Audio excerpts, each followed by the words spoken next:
تو وہ پھر نوجوان بتانے لگا کہ ہوتا کچھ یوں ہے کہ میں نا اپنے ابا جان کے ساتھ حج کے لیے آتا تھا، اور لاسٹ ٹائم جب میں اپنے ابا جان کے ساتھ حج کے لیے آیا تو ہوتا کچھ یوں ہے کہ رات کو مغرب کے وقت میرے ابا جان کی طبیعت خراب ہو جاتی ہے، جس سے وہ وفات پا جاتے ہیں۔ اب رات کا اندھیرا تھا، کیونکہ مغرب کا ٹائم تھا، ہر طرف اندھیرا ہی اندھیرا تھا، کہیں کوئی روشنی نہیں تھی۔ میں نے پھر ایک روشنی پکڑی، لالٹین جو ہوتی ہے، اس کو پکڑ کے اپنے ابا جان کے چہرے کی طرف کیا تو میں نے دیکھا کہ میرے ابا جان کا جو چہرہ تھا نا وہ بہت زیادہ سیاہ ہو چکا تھا۔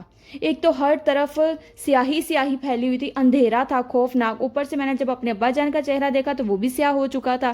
اب میں بہت پریشان ہوا اور رونے لگ گیا، اور روتے روتے میں وہیں پر بیٹھ کر نا اپنی آنکھیں جھکا کر اللہ پاک سے دعا کرنے لگا کہ اللہ پاک یہ کیسی آزمائش ہے، رحم فرما، ہم پر اپنا کرم فرما۔ تو جب وہ اتنا دعا کر کے آنکھیں اپنی اٹھاتا ہے تو سامنے دیکھتا ہے کہ ایک نا گروپ آ رہا ہے۔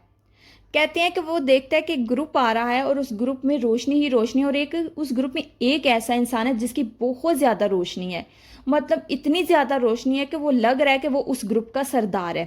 ہر طرف روشنی ہی روشنی پھیل گئی اس گروپ کے آنے سے، اور خاص کر اس چہرے کے پاس آنے سے روشنی پھیل گئی۔ وہ میرے ابا جان کی میت کے پاس جاتے ہیں اور چہرے سے نا کپڑا ہٹاتے ہیں، جن کے چہرے پہ بہت زیادہ روشنی تھی، جو کہ ان کا سردار لگ رہا تھا۔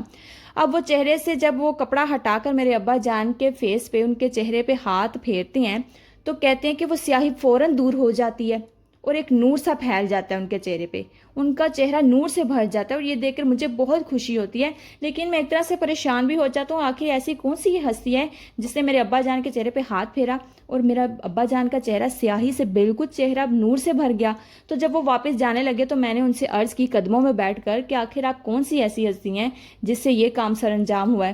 تو وہ آقا جان صلی اللہ علیہ وسلم مڑ کر بولے کہ اللہ کا محبوب آیا ہے۔ کہتے میں پریشان ہو گیا، وہ نوجوان کہتا میں پھر دوبارہ سے جھک گیا اور میں نے کہا کہ ایسا کیسے ہو سکتا ہے کہ اس پریشانی کے عالم میں اللہ کا محبوب خود چل کر ہمارے پاس آیا ہے؟ آخر ایسا کیا کیا میرے ابا جان نے، ایسا کون سا عمل کر دیا کہ آپ خود چل کر آئے ہیں میرے ابا جان کے پاس؟ تو آقا جان صلی اللہ علیہ وسلم فرماتے ہیں کہ صبح فوجی آئیں گی جنازہ کروانے کے لیے۔ تو وہ پھر سے دہراتا ہے کہ ایسا کون سا میرے ابا جان نے عمل کر دیا ہے کہ اتنی برکت مل رہی ہے، اتنا نور مل رہا ہے ان کو۔ تو وہ پھر آقا جان صلی اللہ علیہ وسلم فرماتے ہیں کہ تمہارا باپ ہر وقت مجھ پر درود پاک پڑھتا تھا، ہر لمحہ مجھ پر درود و سلام بھیجتا تھا۔ تو جب اس نے مجھے ہر وقت ہر لمحہ اپنی زندگی میں یاد رکھا، تو اب جب اس کا وقت تھا تو میں اسے کیسے بھول جاتا؟ سبحان اللہ، سبحان اللہ، سبحان اللہ، ماشاء اللہ۔ اب وہ لڑکے پھر وہ آگے سے کہتے ہیں آقا جان کہ اب صبح فوجی آئیں گی اور جنازہ بھی ہو جائے گا۔ ایسا ہی ہوتا ہے، وہ لڑکا کہتا ہے کہ صبح فوجی آتی ہیں اور ہر طرف نور ہی نور ہوتا ہے، جنازہ ہوتا ہے، پتہ چل رہا ہوتا ہے کہ کسی خاص انسان کا جنازہ ہو رہا ہے، کسی خاص انسان کی میت اٹھائی جا رہی ہے۔ اب کہتے ہیں کہ میں تب سے درود پاک کو تھام کے میں نے رکھ لیا ہے کہ درود پاک پڑھنے سے سب کچھ ملتا ہے۔ درود پاک پڑھنے سے آپ کی قبر روشن ہوتی ہے، درود پاک پڑھنے سے آپ کے جتنے بھی گناہ ہیں، وہ سیاہی جتنے بھی سب دھل جاتی ہے۔ آقا جان بذات خود صلی اللہ علیہ وسلم، اللہ کے محبوب صلی اللہ علیہ وسلم تشریف لاتے ہیں اپنے اس بندے کے لیے جو بندہ ان پر ہر وقت ہر لمحہ درود و سلام بھیجتا ہے۔ تب سے میں نے بھی عہد کر لی اپنے ساتھ، چاہے کچھ بھی ہو، کیسا بھی ٹائم ہو، کوئی بھی وقت ہو، دن ہو رات ہو، میں نے درود پاک ہی پڑھنا ہے اور روزانہ پڑھنا ہے، لگاتار پڑھنا ہے۔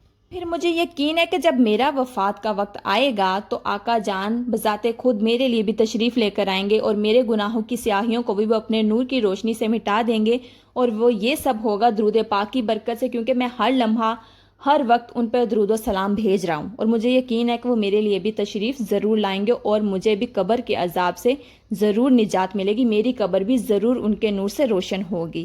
سبحان اللہ، ماشاءاللہ۔ دیکھیں میری پیاریو، اتنا خوبصورت واقعہ تھا، اتنا خوبصورت واقعہ تھا۔ دیکھیں انہوں نے کتنی خوبصورت اس نوجوان نے بات کی کہ آپ وہی بزنس کریں جو آپ کو نفع دے رہا ہے۔ اب دیکھیں درود پاک لائک سب کو پتہ ہے کہ اب یہ تو قبول ہی قبول ہے، زبان سے ادا ہوا قبول ہے، یہ والا بزنس بیسٹ ہے۔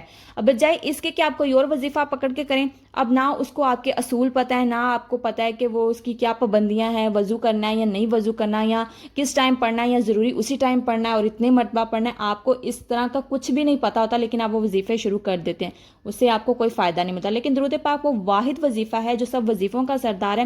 جیسے ہی زبان سے ادا ہوا وہ قبول کر لیا جاتا ہے، آپ کو اس کا اجر مل جاتا ہے. ہاں اگر ابھی آپ کی فی الحال درود پاک پڑھنے سے کوئی دعا نہیں قبول ہو رہی تو اٹس ناٹ مین کہ آپ کے لیے وہ نہیں کام کر رہا ہے یا آپ کی دعائیں قبول نہیں ہوں گی. لیکن سوچیں کہ یہ آخرت کے لیے دعائیں رکھ لی جاتی ہیں، اللہ کے پاس آپ کی دعائیں سیو ہوتی ہیں، آپ کا پڑھا ہوا درود پاک سیو کر لیا جاتا ہے.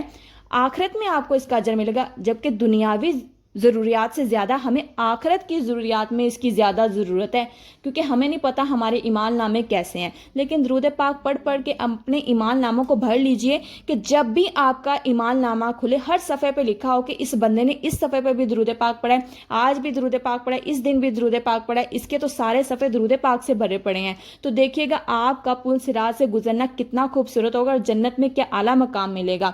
اور روزانہ کوشش کیا کریں کہ 1000 مرتبہ درود پاک زیادہ پڑھا کریں، اور اگر 1000 نہیں پڑھ سکتے تو کثرت 313 شمار ہوتا ہے تو 313 لازمی پڑھا کریں.